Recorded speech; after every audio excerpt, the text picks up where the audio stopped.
네, CBS 사랑방 이어지는 순서는 김백석의 다다익선입니다. 다문화, 다양성, 각기 다른 모양으로 함께 열어가는 하나님 나라. 다문화 가정, 이주민 사역 현장 일선의 이야기 함께 나눠보죠. 오늘도 김백석 목사님 자리하셨는데요. 어서 오세요. 네, 반갑습니다. 안녕하십니까? 네, 반갑습니다. 자, 저희가 계속해서 다문화 가정, 이주민 사역 이야기를 나누고 있는데 오늘은 이주민 2세, 다음 세대에 대한 이야기를 좀 나눠보면 어떨까 싶습니다, 목사님. 네. 이주민 숫자가 느는 만큼 그 자녀들의 수도 당연히 늘겠죠. 예, 지역에 따라 이민자 가정 자녀들이 재적 인원의 절반 이상을 차지한다는 학교도 있더라고요. 네. 예, 목사님 사역하시는 사상고 쪽도 이주민 2세들 적지 않다고 들었습니다. 네, 그렇습니다. 계속 늘고 있는 이제 상황이고요. 네. 저희 선교회가 위치한 바로 옆에 서감초등학교라고 있는데 네.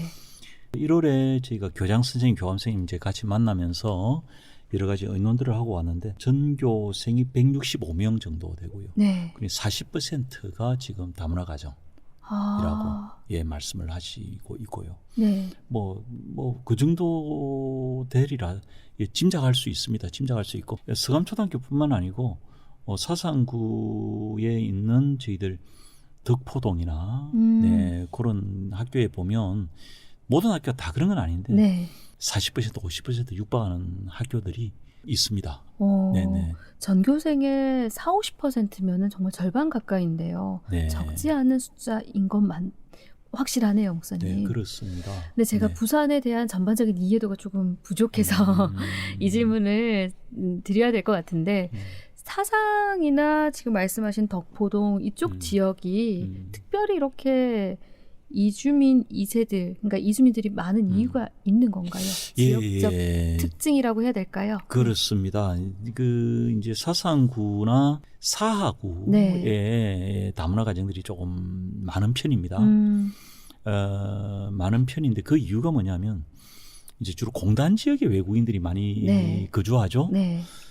예를 들어서 우리 부산의 대표적인 공단 지역이 이제 사상공단 네. 또는 이제 사하구의 무지개공단이 좀 오래된 공단들입니다. 네. 그리고 최근에 만들어진 게 이제 강서구의 녹산공단 네. 그렇게 말해요. 녹산공단은 가보면 그냥 공장만 있어요. 네, 그래서 그야말로 외국인 근로자들이 와서 일하기에 딱 이제 만들어진 그런 공단이고요. 계획된 네. 그런 공단이고 사상구나 사하구는 오래된 공단이다 보니 공장하고 주택가나 생활 이런 밀접 지역입니다. 네. 그래서 다문화 가정, 특별히 다문화 가정의 어머니들이 아이를 양육하면서 학교에 보내고 일상생활하면서 또 인근에 있는 공장에 나와서 일하고 돈을 벌고 하기에 좋은 지역이라서 점점 이제 그 지역으로 다문화 가정 엄마들이 서로 이제 정보를 통해서 이제 자꾸 모이고 있고요.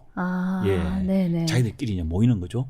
모이고 그러다 보니 조금 전에 말씀드렸던 그런 다문화 가정 아이들이 많아지는 학교들에는 우리 한국 일반 가정의 아동들은 오히려 이제 또 다른 곳으로 전학을 나가버리는 예, 조금 그런 현상, 기피하는 현상이 또 생기고 다문화 가정은 다문화 가정들 또 모이는 학교에 모이는 그런 현상이 생긴다는 이야기를 벌써 제가 한 5, 6년 전에 덕포동에 있는 교장 선생님과 그런 의논을 한 적이 있습니다. 네. 이렇게 결혼 이민의 경우 자녀들에게도 당연히 한국 국적이 부여되고 국민으로서의 권리를 갖게 되는데 이주 노동자 가정의 경우는 어떠한지 궁금하거든요. 이주 노동자 가정도 뭐 의료나 교육 이런 부분에 있어서는 동일한 혜택을 보고 있는 건지 복지 사각이 존재한다 이런 얘기도 들은 것 같거든요. 지금 이제 우리 아나운서님 말씀하신 게 다문화 가정의 자녀들로 네. 하고 말씀하셨고 하나는 이주 노동자 가정 이렇게 조금 구분을 하셨는데요. 네.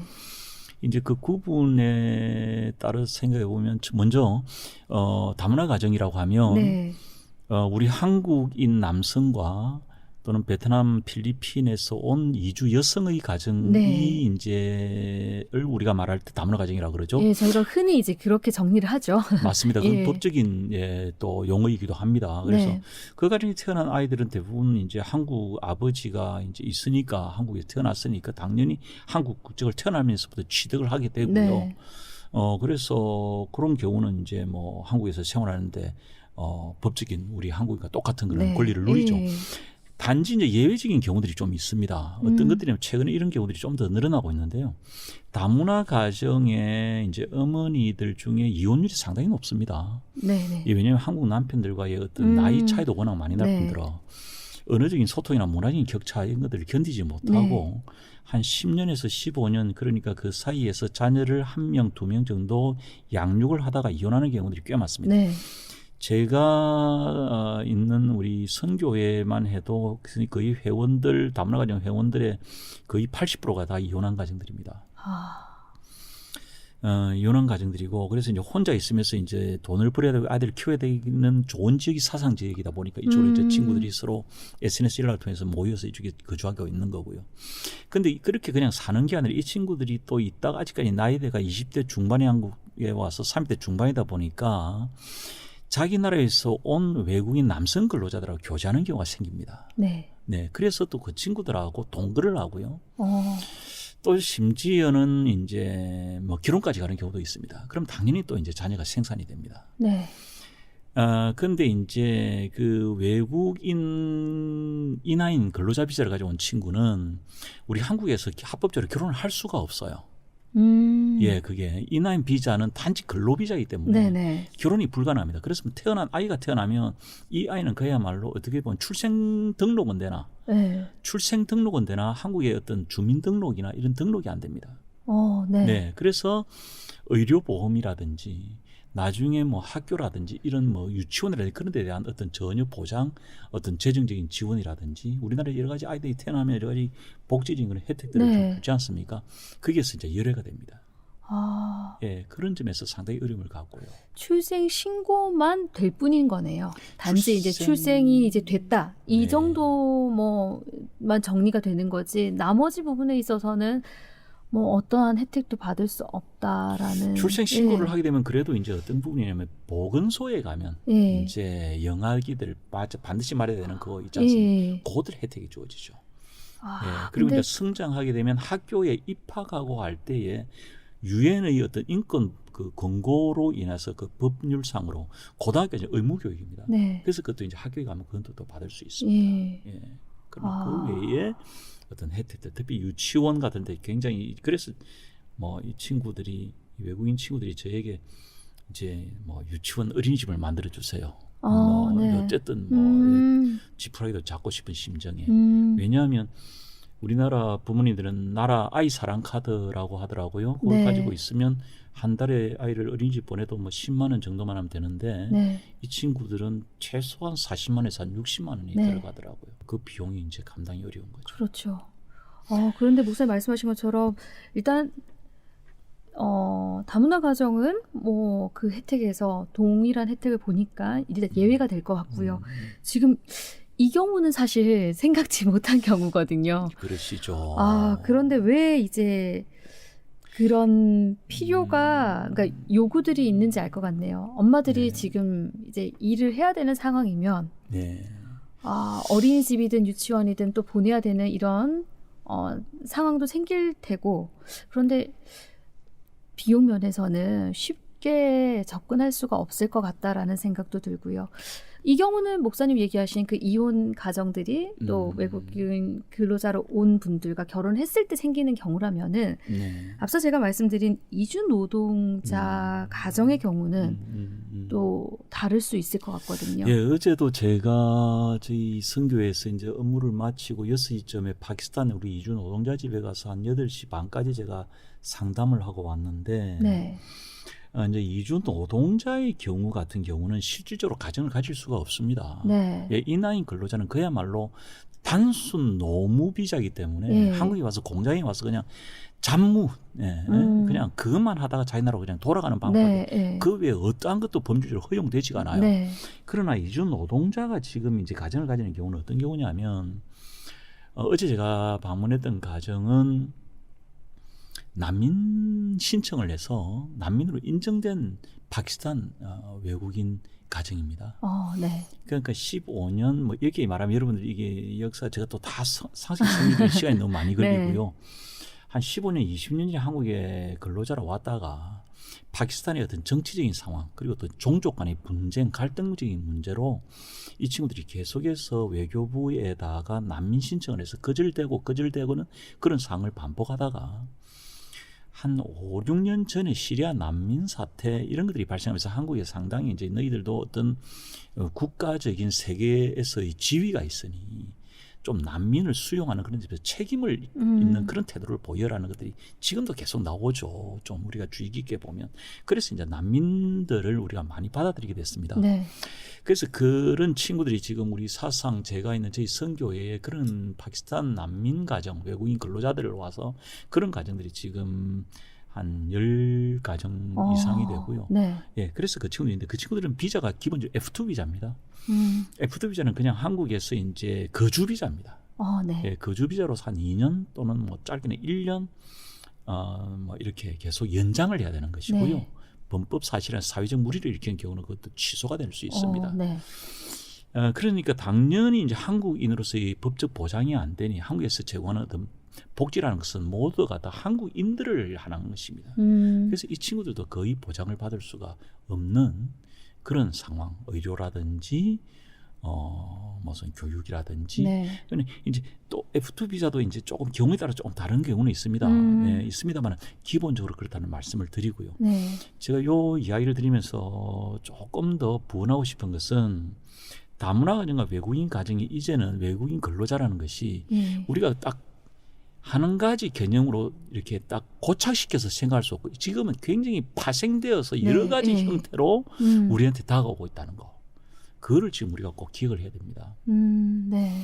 그래서 다문화 가정이 그냥 한국인 남편과 외국에서 여성이 만나서 이루어진 가정이 아니라 이제는 거기에 플러스 알파 또는 플러스 알파 대시 1, 알파 대시 2 이런 식으로 해서 다문화 가정들이 계속해서 여러 가지 다른 형태로 지금 모양들을 만들어가고 있고 네. 외국인 근로자도 그러니까 마찬가지입니다. 우리가 생각하지 못한 그런 형태의 가정들이 이루어지고 있는 거네요. 그렇습니다. 네, 이혼율이 높다는 얘기는 들었는데 그 이후에 또 어떤 가정이 꾸려지는지에 대한 생각은 또 깊이 네. 해보진 못했던 것 같아요. 예.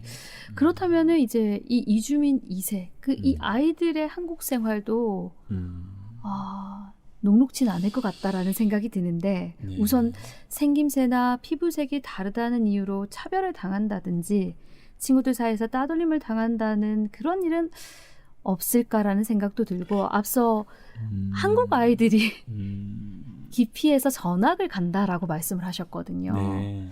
그래서 이런 부분도 생각을 해봐야 될 것 같아요. 기피하는 것은 아이들이 아니라 부모들이 기피를 하죠. 네. 네, 그렇습니다. 어제 제가 파키스탄 가정에 가서 이제 쭉 그 우리 부모들하고 상담을 했는데 이제 집에 물세 문제, 물세가 한 달, 두 달에 한 번씩 나오는데 27만 원이 나왔더라고요. 수도 요금이 27만 원이 네. 나왔다고요? 두 달치가요? 네, 상상이 안 되죠. 네. 그래서 집주인하고도 조금 이렇게 대화를 하고 뭐 그 납부 확인서들도 확인하고 선교란 게 그런 것입니다. 네. 네, 그렇게 해서 참 오랫동안 시간을 보냈는데 통역을 이제 그 우리 파키스탄 중학생 1학년 아이가 옆에 앉아서 다 해줘요. 예. 이제 그 아버지가 이제 한국에 온 지가 그 아들하고 같이 온 지가 한 5년 됐어요. 근데도 아직까지 한국말이 안 됩니다. 한국말을 안 됩니다. 우리 선교에 와서 한국말을 좀 배우라고 하는데도 뭐 나이가 뭐 40세 이상 되고 하니 자기로서 힘들다는 이야기라고 또 일요일 날 하루 쉬는 날인데 네. 공장에서 일하는 게 얼마나 힘든 건지 저도 뭐 가끔씩 방문해봐서 알고 있게 강권할 수도 어렵고 그러니까 그 친구가 어제 내한테 하는 말은 왜 한국 사람들 왜 우리를 무시하느냐 왜 욕을 너무 많이 하느냐 왜 욕을 하면서 왜 우리를 이렇게 무시하고 우리를 이렇게 하느냐. 근데 내가 어떻게 한국 사람들을 리스펙트 할 수 있느냐. 너희들이 먼저 리스펙트를 보여주라. 그럼 나도 너희들 리스펙트 하겠다. 그런 이야기를 해요. 참 마음 아프죠. 마음 아파요. 마음 아픈 이야기인데 그래서 내가 그 옆에 있는 아들 그 사메엘한테 그렇게 이야기해요. 너 어떠냐. 너 학교에서 너 그 친구들하고 너희들도 서로 욕하고 너 피부색 다르고 말 못 이런 것 때문에 너희들 하냐. 한국 친구들이 너를 그렇게 하냐 그러니까 아니라 그래요. 아니거든요. 네. 네, 잘 지내요. 아주 잘 지내요. 그럼 그 한국 친구들이 니한테 욕하면 어떻게 하냐. 그럼 나도 같이 욕해버려요. 그 정도 자기들은 이제 의사소통하는 거예요. 네. 아, 이 그러니까 언어가 결국 크네요, 목사님. 그렇습니다. 결국 그 아버지가 당하는 모든 어려움들은 언어적인 문제들이죠. 그래서 다문화 가정이나 외국인들에게 설문조사를 하면 한국에서 살기 위해서 가장 필수인 게 뭐냐? 언어를 배우고 싶어요. 어제도 저희 선교회에 약 30명 이상이 와서 한국어 공부를 2시부터 4시까지 공부를 하고 왔습니다. 토요일, 일요일 주중에 2번을 그렇게 하고 갑니다. 네. 그만큼 한국어 공부가 절실하고 또 실제적으로 너무나 필요하고요. 한국어 안 되다 보니 한국 사람들 입장에 답답할 수밖에 없으니 이것이 즉각적인 반응으로 거칠 언어라든지 욕설 같은 것들은 이제 표출이 되고 그걸 받아들이는 외국인 근로자들은 이제 마음의 상처들을 계속 안게 되고 그래서 그게 1세대들이 짊어지는 희생이라고 어제 그 아버지한테 이야기를 했죠. 너는 너 아이들을 위해서 희생하는 거다니까 이 친구가 거의 뭐 울먹이다시피 그래 나는 그런다. 그러면서 저한테 하는 말이 좀 잘 부탁한다. 우리 애들 제발 좀. 네. 그래서 우리는 내 책임진다. 애들 공부시키겠다. 공부시켜서 너희들 농땡이 치지 말고 열심히 해서 너희들은 아버지 지금 이렇게 하는 거 너 보지 않느냐.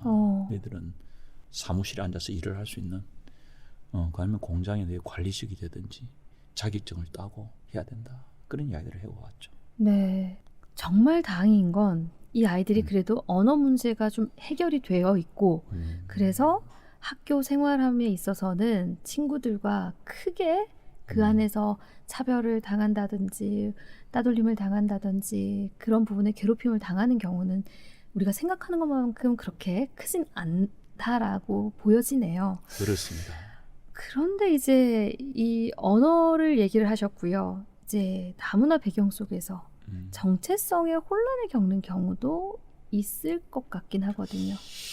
그렇습니다. 이 정체성의 혼란에 대해서 이제 말하게 되면 이제 다시 또 구분을 해봅시다. 다문화 가정의 자녀들하고 네. 외국인 이주 근로자 자녀의 네. 가정들하고 자 우리 아나운서님 어떻습니까? 우리 이 방송을 듣는 분들도 한번 제가 질문을 던져볼게요. 어느 쪽의 자녀들이 좀 더 정체성이 견고하고 가정에서 행복감을 느끼면서 살아가겠습니까? 그래도 이주 노동자 가정이지 않을까라는 왜 생각을 그렇게 생각하십니까? 살짝 합니다. 한국인 아버지와 예를 들어서 베트남인 어머니 사이에서 태어난 아이는 그 문화적 차이가 부모님 세대에서 해결이 되지 않았기 때문에 이 아이가 한국인인 것도 같지만 베트남인인 것도 같고 이 사이에서 정체성 혼란이 여기가 더 심하지 않을까. 근데 제 개인적인 생각은 그렇습니다. 그렇습니다. 맞습니다. 네. 우리가 상식적으로 생각을 해봐도 그러합니다. 네. 그래서 다문화 가정의 자녀 사이에서 태어나는 자녀들은 우리가 다문화 가정 자녀라고 그러고요. 네. 사실은 외국인 근로자 가정은 사실은 외국인 근로자가 한국에서 이제 난민 비자를 받든지 또는 지금은 어떤 게시냐면 E9 비자, 단순 노무 비자에서 E7 비자로 숙련 노무 비자를 지금 발급하고 있습니다. 숙련 노무 비자라는 건 뭐냐면 한국에서 외국인들이 단순 노무 잡 업무를 이렇게 하다가 성실한 친구들에게 어느 정도의 이제 법무부에서 기준을 정해서 그 기준을 충족하게 되면 이 세븐이라는 비자를 줘서 1년 계속 연장할 수 있는 기한이 없는 그러니까 이 친구 이 세븐 비자를 받으면 F2, F4 영주권 한국 시민이 될 수 있는 그런 길까지 열려지는 굉장히 외국인 근로자들 입장에서 한국에 살기로 하면 파격적인 그러한 어떤 법적인 통로를 열어줬어요. 그래서 그 친구들은 이미 자기 나라에 캄보디아에 파키스탄에 자기 가정이 있고 와이프가 있고 아이들이 자라고 있습니다.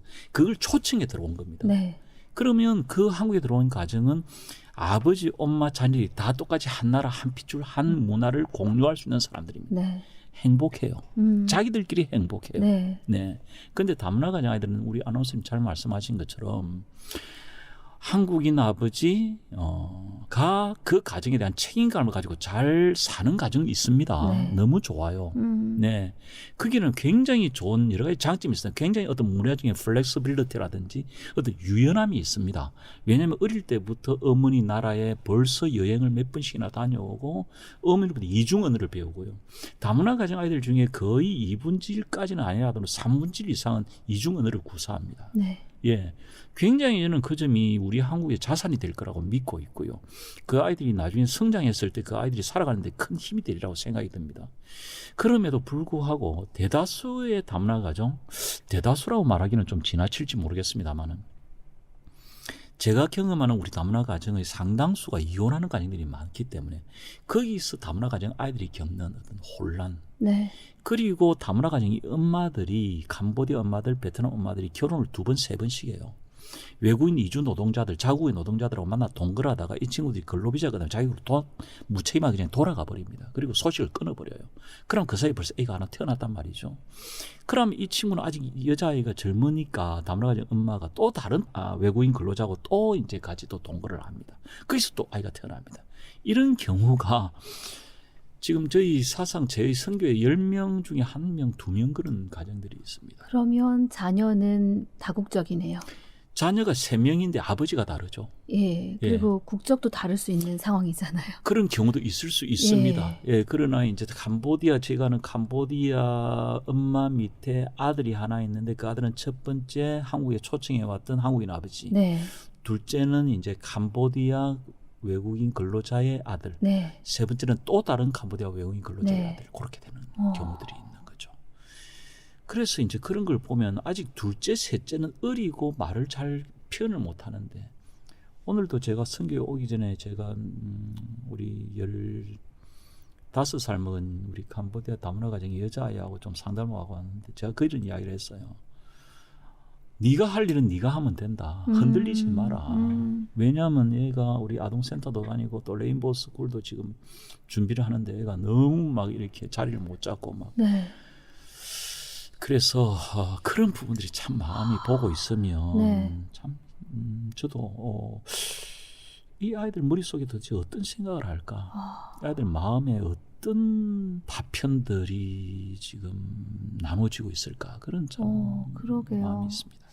여러 가지 면에서 아이들에게 상처가 되는 그런 상황이 될 수도 있을 것 같다라는 생각이고요. 그런데 또 레인보우 스쿨 얘기를 잠깐 하셔서 학업에서 어려움 겪는 아이들도 많다고 들었습니다. 그렇습니다. 그래서 이제 우리 다문화 가정 아이들 아까 조금 전에 제가 말씀드렸던 이제 발음이 정확하지가 않아요. 네. 언어는 소통은 되지만 발음 면에서는 좀 부족한 게 치는 어떤 있겠죠. 심한 네. 아이들은 지금 우리 아까 말씀드린 것처럼 이제 한국인 남편과의 이제 아이를 놓고 또 캄보디아에서 온 이제 근로자하고 사이에서 애를 낳았는데 그 아이가 지금 초등학교 1학년 작년에 들어갔어요. 지금 초등학교 네. 지금 지역아동센터에 다니고 있는데 걔는 우리말을 다 알아들어요. 예. 근데 걔가 하는 말은 알아듣기가 쉽지 않아요. 아. 발음을 옆에서 계속 우리가 옆에 지도 교사를 붙여서 계속 따라 읽게 하고 하는데도 쉽지 않아요. 그리고 다문화 가정 아이들의 대다수가 이혼한 가정들 특별히 더 그렇습니다. 이 엄마들이 이제 근로를 해야 되니까 아이를 낳게 되면 아이를 놓고 빠른 아이들은 한 돌 지나게 되면 또는 한 2살쯤 되면 그 아이를 데리고 자기 나라로 갑니다. 베트남, 캄보디아, 필리핀에. 그 아이를 자기 친정엄마한테 맡겨놓고 자기는 돌아와요. 왜냐하면 자기는 이제 그 아이를 돌보면서 이쪽에서 직장 생활하고 할 수가 없다는 공장 생활을 할 수. 그래서 그 아이들이 크다가 학령기 7살, 8살이면 그때 이제 다시 들어와요. 네. 그럼 언어에 가장 빨리 많이 배우고 언어에 민감한 시기에 그 나라에 있으면서 캄보디아, 베트남, 필리핀어를 다 배우는 거예요. 그래 한국에 들어와서 이제 한국말을 배우기 시작하는 겁니다. 네. 그러다 보니까 당연히 이게 이제 발음이라든지 또 이제 학업에 문제가 되는 것은 이제 학습 언어들. 네. 한자어라고 우리가 말할 수 있겠죠. 그런 단어들은 대부분의 다문화 가정 아이들이 참 힘들어합니다.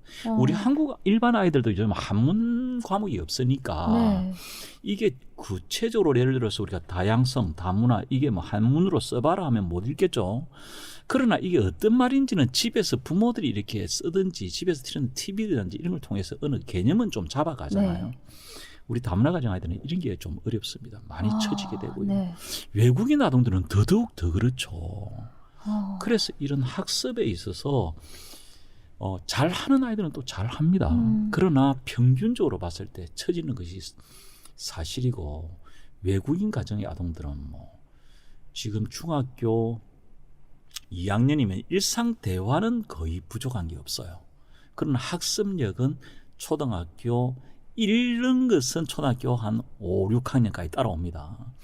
문해력은 그 문해력이라 뭉뚱그리보다도 이해력은 네. 더 떨어지죠. 어. 쓰기는 더 떨어집니다. 장문은 아이고 힘들죠. 어려울 수밖에 없네요. 어렵습니다. 예. 목사님 섬기고 계신 아가페 이주민 선교회에서도 지역 아동센터 지금 운영 중이시잖아요. 네. 이 센터 사역도 잠깐 소개를 해주신다면요. 저희가 아이들 이야기가 나왔으니까 네네. 예, 이 사역도 좀 얘기를 나눠보죠. 그래서 이제 다 이주민 선교회 사역을 하면서 이 한국에 들어온 1세대들을 붙잡아서 사역을 하는 것도 필요하고 중요하나 네. 이 자녀들 문제가 네. 앞으로 뭐 거창하게 한국 사회의 미래까지는 말을 하지 않아도 그리고 가장 큰 피해자는 이 아이들입니다. 오늘도 그 아이 보고 말하기를 너희 엄마는 지가 선택해서 와서 지가 고생해서 지가 감수해야 되지만 너는 태어나 보니 엄마가 캄보디아 사람이고 그래서 네가 억울할 수 있겠으나 이런 거 저런 거 복잡한 거 생각하지 말고 너는 학생이니 지금 네가 할 수 있는 일에 최선을 다해라. 그런 이야기를 했어요. 네. 그런 이야기 했는데 그래서 지역 아동센터를 세운 이유가 사실은 이제 아가페 이주민 선교에서 2013년도부터 이제 이 어머니들 그때만 해도 이 어머니들이 이제 한국에 와서 애를 놓고 뭐 이러던 시기입니다. 그 애들이 어리니까 이제 자기들이 공장에 나가고 토요일도 공장 나가고 일도 공장 나가고 이러니까 이제 와서 목사님 좀 애들 봐주세요 그러면서 애들 자꾸 맡기는 거예요. 그래서 애들이 이제 토요일 일요일마다 받아서 이제 자원봉사자들 뭐 어떻게 교회 집사님들 불러 모아가지고 미술 공부도 가르치고 네. 뭐 수학 국어 가르치고 이렇게 하는데 보니까 그럼 너 평일에는 뭐 하니까 계속 평일에 나가 노는 거라. 그럼 토요일 일요일은 어쩌겠는데 평일까지 자원봉사자 뭐 이렇게 아는 집사님 이거는 안 되겠더라고요. 네. 그래서 주변에 알아보니까 지역 아동센터라는 게 있다 해서 저희 선교를 훈하는 목사님들과 의논하면서 이 지역 아동센터를 그래서 세우게 된 것입니다. 네. 그래서 다문화 가정 아이들과 외국인 아동들이 이거는 뭐 월요일부터 금요일까지 학업을 마치고 학교에서 마치고 방 가고 바로 그냥 오게 해가지고 네. 그래서 학습 지도도 하고 미술, 음악 자기들이 하고 싶은 것들 뭐 체육 활동, 네. 뭐 특기 활동, 뭐 또 식사 제공하고 해서 잘 할 수 있죠. 예, 그 네. 프로그램이 진행 중에 있고요. 네. 그리고 앞서 레인보우 스쿨 얘기를 하셨어요. 네, 네. 예. 그래서 제가 자꾸 자녀들이 관심 가지다 보니까 이런 아이들 쪽으로 이렇게 또 하나님이 그렇게 자꾸 방향을 자꾸 보여 또 주시네요. 네. 그래서 또 레인보우 이제 아동센터는 주로 이제 활동의 어떤 프로그램 자체가 이제 초등학생들을 대상으로 네. 하는 게 많습니다. 그래서 이제 또 레인보우를 시작하고 이제 1년 정도 지나니까 애들이 이제 또 졸업을 하잖아요. 그 중학교 졸업하고 초등학교 때까지는 말을 잘 들어요. 그래서 아동센터 데리고 있으면서 이제 교회 어느 교회 나가는 거 주변에 있는 이제 지역 교회들 가는 것도 체크하고 매주마다 교회 갔다 왔나 안 갔다 왔나 보기도 하고 이제 하는데 중학교 나가니까 이제 아동센터 출석을 안 하게 되니까 저희들도 학교 수업도 늦어지지 학교 수업 마치고 나면 또 학업이 부진하다고 또 선생님한테 매여서 또 보충 수업 듣지 보충 수업 듣고 나서 또 자기들 또 동아리 수업 들어가지 뭐 이러니까 집에 오는 시간 6시 뭐 어떨 때는 친구들하고 또 학교 남아서 축구하고 이렇게 되면 7시 8시 오니까 만날 수가 없는 거예요. 네. 이제 또 크다 보니까 이제 저 친구들하고 PC방 가서 놀고 있고 그러면 제가 전화도 안 받아요. 네. 그럼 제가 PC방 찾아가서 이제 끌고 나와가지고 또 이야기하고 그러던 중에 이제 여성가족부에 사는 이제 중도 입국 자녀 대상으로 네. 중도 입국 아동. 그래서 이제 이게 사실은 연령층이 9세부터 24세까지인데 그냥 주로 청소년들 대상. 네. 그래서 딱 맞더라고요. 중고등부 그래서, 학생들 그래서 대상으로. 이제 저희가 작년에 지원을 해서 저희가 선정이 돼가지고 이제 중고등부 아이들을 이제 모아서 국어, 아까 말했던 학습 언어들, 네. 학습 언어들 위주로 국어는 공부를 하고 그다음에 영어, 수학을 이제 좀 계속 좀 지원을 하면서 그렇게 이제 하고 올해도 그렇게 레인보우 스쿨을 진행하게 되었습니다. 지역 아동센터에서는 초등학생들 대상으로 또 학습 네. 지원을 한다 보시면 될 것 같고 네. 레인보우 스쿨에서는 중고등학생들을 대상으로 또 그런 부분에 있어서 학습 지원 여러 가지 또 사역들을 진행하고 있다 이렇게 보면 될 것 같습니다. 앞서 여러 가지 상황들을 설명해 주셨기 때문에 이야기를 들으면서 아 마음 아픈 일들이 많구나 또 이 아이들을 바라볼 때 불쌍한 그런 동정심으로 바라보는 경우들도 생기지 않을까 그런 마음도 들었거든요. 그런데 이 아이들을 시혜와 도움의 대상으로 여기기보다는 이제 다문화 배경을 존중하고 또 그 강점, 경쟁력으로 북돋는 분위기도 필요해 보이거든요. 그래서 목사님 미래의 이 아이들의 재원이라고 얘기하셨거든요. 네, 그렇습니다. 네, 그렇습니다. 한국은 이미 다문화 국가로 접어들었고요. 네. 다문화 사회로 접어들었고, 그리고 우리 한국의 경쟁력은 결국 국제 무역 관계를 해서 먹고 사는 나라고요. 네. 따라서 저는 우리 다문화 가정 아이들이 앞으로 한국 사회에 우리가 그야말로 기여할 수 있는 그런 큰 자원이 되리라 저는 확신합니다. 네. 그리고 교회에서 우리가 다음 세대에 대해서 이야기를 뭐 오래전부터 하고 있지 않습니까? 네. 교회가 고령화되어 가고 뭐 한국 사회 자체가 고령화되어 가고 있는 거고요. 네. 뭐 부산뿐만 아니라 전국에 지금 주일학교는 50% 이상이 다 없어졌습니다. 네. 네. 그래서 저는 이 방송을 통해서 다시 한번 정말 강조하고 싶고 간곡히 부탁하고 싶은 것은 다문화 가정에 좀 우리 교회가 좀 사역의 일부를 좀 집중해 주시기를 부탁을 좀 드리고 간곡히 요청을 드립니다. 저희 사상 지역의 교회들에서 이제 보통 외국인 가정, 다문화 가정이 많이 있는 교회에서는 보통 거기에 다문화 가정들이 출석을 하게 되죠. 네. 왜냐하면 우리 교회 집사님, 우리 권사님들이 얼마나 열심히 전도하는데, 근데 이제 우리 외국인 친구들이 예배에 가면 참 어려워요. 보통 일상 대화가 잘 된다 생각해서 설교도 다 알아들을 수 있으리라고 생각을 할 수 있는데 사실 거의 못 알아듣습니다. 언어가 굉장히 어려워요. 교회에서. 네. 구원이란 말이 우리는 너무 쉽죠. 그런데 구원이라는 게 한자어입니다. 굉장히 어려운 한자어죠. 죄도 마찬가지입니다. 저희가 성경을 볼 때 쉬운 성경을 볼 때와 개역 개정 성경을 볼 때 예. 확연히 차이가 나듯이 예. 이 아이들에게 이 성경의 그 단어 하나하나가 예. 쉽게 다가가진 않겠네요. 다문화 가정 어머니들에게 참 어렵습니다. 굉장히 네. 어렵습니다. 그래서 이제 몇 번 나오다가 이제 안 나오는 경우도 있고 이제 그런 부분들이 있는데요. 어쨌든 우리 다문화 가정 아이들, 외국인 가정 아이들을 장점이 있습니다. 아까 말씀드린 것처럼 언어적인 측면에서도 그렇고 또 약간의 어떤 문화적인 어떤 유연성도 그렇고요. 네. 그리고 어떤 요즘 말하는 어떤 통합이라 그런가 뭐 통섭이라 그럽니까? 그런 단어를 쓰죠. 예, 모든 어떤 시너지 효과를 낸다 네. 그러나요? 문화적. 그런 점에서 이 아이들이 가지고 있는 어떤 잠재력들이 우리가 잘 이거를 귀하게 여기고 인정해주고 꼭 우리 한국의 어떤 교육의 어떤 틀에 박힌 어떤 일변도의 그런 교육을 이 아이들 그런 기준에서 이 아이들을 바라보지 않고 조금 우리 또 한국 교육도 좀 그런 점에서 우리가 문제가 있다고 우리가 인정하지 않습니까? 네. 너무 암기식의 교육, 틀에 박힌 교육 그게 아니라 좀 자유로운 창조적인 어떤 아이디어의 생산과 서로 다른 문화들 간에서 발생되어지는 어떤 그런 순기능적인 그런 효과들 그런 것들을 우리가 생각한다면 얼마든지 기대를 해도 좋다고 생각합니다. 네, 목사님 얘기를 들으면서 주일학교 교사들도 다문화 교육을 좀 받고 그 관련 소양을 좀 쌓을 필요가 있다 이런 생각도 들고요.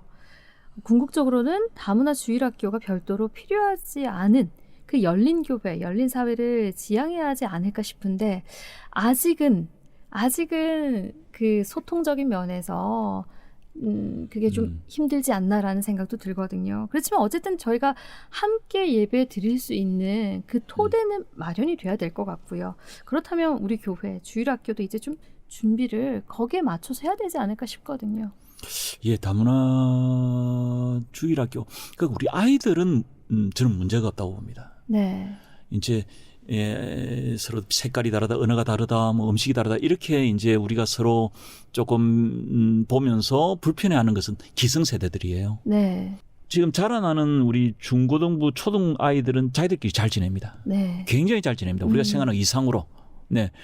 오히려 우리가 뭐 편견을 가지고 피부색이 다르다고 뭐 하는 거는 우리들 시각이에요. 어른 기성세대의 시각입니다. 오히려 그것은 우리 일반 한국인 아동들 사이에서도 왕따라는 것은 뭐 존재했었고요. 그런 어떤 보편적인 개념에서 왕따는 얼마든지 아이들 성장하는 가운데서 문제도 될 수 있고 또 그건 이제 한 내용이지만 굳이 우리가 다문화 가정 국가가 다르다고 해서 아이들 사이에서는 그러지는 않다고 저는 네. 제가 알고 있는 한도 내에서는 그렇습니다. 네. 이 아이들이 이제 함께 예배드리는 모습 네. 속에서 이제 교회가 좀 준비가 돼야 되지 않을까. 예, 그렇습니다. 예. 그래서 그냥 일반적으로 우리가 주일학교를 진행해 나가면 되고요. 네. 단지 우리 이제 아나운서님 말씀하신 것처럼 우리 교회가 그는 이제 주일학교 교사뿐만 아니라 네. 우리 교회에서 리더들, 우리가 뭐 교사들 또는 중직자들이 네. 이 다문화 사회에 대한 준비가 필요하다. 특히 담임 목사님부터 시작해서 네네. 지금 조금 제가 오늘 우리 아나운서님하고 쭉 이야기했던 이 이야기 다문화 가정이 지금 어떻게 이렇게 파생되어 나가는 여러 가지 모습으로 변천돼 나가는 외국인 가정 이런 것들을 이해하고 있을 때 그 외국인 친구들을 우리가 받아들일 우리가 준비가 되는 것입니다. 예, 그리고 그 가정의 아이들이 또 어떤 형태로 지내고 있는가 할 때 또 되는 것이고요. 네. 예, 그래서 교회와 교회에 있는 담임 목사님을 비롯한 중직자, 교사 이런 분들이 이제 마음을 달리해서 보는 시각을 좀 달리하고 이들을 어떻게 바라보고 함께 예배드리고 교회 생활을 할 것인가. 근데 진짜 고민해 볼 필요가 있는 그런 시점이 아닌가라는 생각 들고요. 이 땅에서 자라나는 모든 아이들이 행복했으면 좋겠다라는 마음입니다. 교회와 성도들이 그 울타리가 돼주면 더없이 좋을 것 같고요.